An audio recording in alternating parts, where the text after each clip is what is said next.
اور اللہ پاک کا جلال اس دن ایسا ہوگا کہ تمام انسان ان کے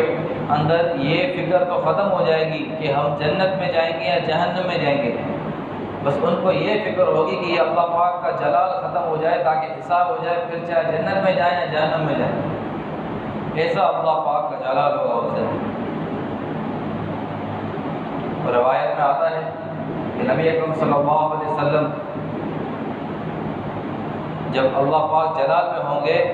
اور اللہ پاک رسول اللہ صلی اللہ علیہ وسلم کو کہیں گے کہ حساب کتاب شروع کیا جائے، کسی کو آگے بھیجیں،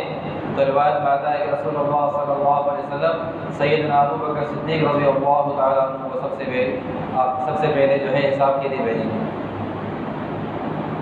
تو سیدنا صدیق اکبر رضی اللہ تعالیٰ عنہ جب آگے آئیں گے تو ان کو دیکھ کر روایت میں آتا ہے کہ اللہ پاک کا سارا غصہ ٹھنڈا ہو جائے گا اور اللہ پاک فرمائیں گے کہ اے محمد تو نے کسے بھیج دیا، اس نے دنیا میں کبھی میرے ساتھ حساب نہیں کیا، آج میں اس کے ساتھ کیسے حساب کروں؟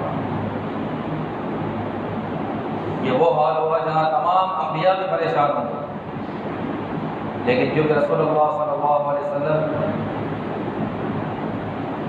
ان کو پتہ ہوگا کہ میرے صحابی کا کتنا عمل ہے۔ میں پہلے بھی بتا چکا ہوں کہ رسول اللہ صلی اللہ علیہ وسلم نے ایک روایت میں فرمایا کہ عمر کی ساری زندگی کی نیکی ایک طرف ہو جائے تو ابو بکر کی ایک نیکی جو اس نے رات میں میرے ساتھ رات گزاری، وہ ایک نیکی عمر کی ساری زندگی کی نیکیوں پر بھاری ہے۔ لا يتكلمون الا من اذن له الرحمن، کوئی بھی بات نہیں کرے گا لیکن وہ جسے اللہ پاک اجازت دے۔ وقال